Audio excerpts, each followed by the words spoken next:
Today, we're getting into a really important question, especially if you're anywhere near warehousing, construction, or manufacturing. Basically, anywhere that operating heavy machinery is just part of the job. So let's get right to it. Do forklift operators get drug tested? This is a big one, because the answer really impacts everything from getting the job to keeping it, and most importantly, keeping everyone safe on site.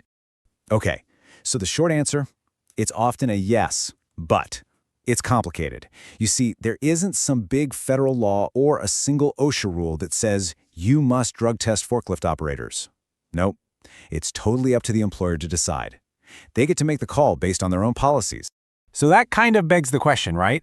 If the government isn't forcing them to do it, why is testing so common for this job? Well, it really boils down to three huge things: safety, risk, and of course, liability. Think about it. Operating a forklift isn't like driving a car. It demands your full, undivided attention. These machines are heavy, and if something goes wrong, it can go really wrong. So number one reason, for sure, is preventing accidents and keeping the workplace drug-free. But it's also about protecting the company itself from massive legal headaches if an incident happens. And, it also sends a pretty strong message to the whole team about discouraging drug use. And this quote right here, it really hits the nail on the head from the company's point of view. It sounds a little blunt, but they see testing as a way to weed out potential risks. The thinking is that one person's bad decision could put everyone else in danger. So for them, testing is a critical line of defense. Okay, so let's get practical. If a company does have a testing policy, when are you actually going to be asked to take a test? Because it's definitely not always just a one-and-done thing when you get hired. Here, this isn't just about getting in the door. The most common one, of course, is the pre-employment screening. You have to pass to get the job.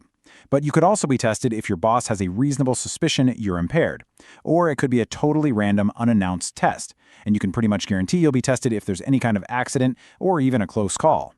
All right, so what does one of these tests actually look like? What are they, doing? Companies usually stick to a couple of main methods, and each one tells a very different story about what's going on. Now this is where it gets super interesting.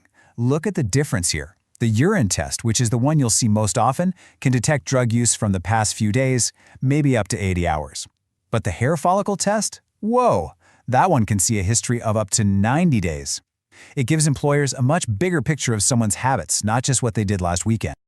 Okay, this next part is probably the most important piece of the puzzle. What actually happens if you fail a drug test? Or what if you just refuse to take one?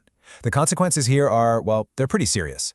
So here's the deal. You 100% have the right to say, no, I'm not taking that test. Nobody can force you.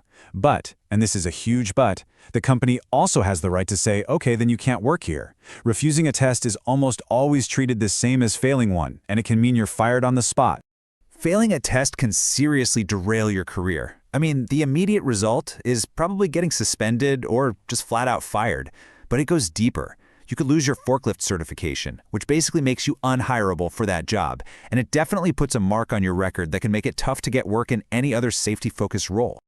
But look, it's not always a dead end. A lot of companies actually want to help their employees. They might offer things like an employee assistance program, or EAP, or help you get into a rehab program.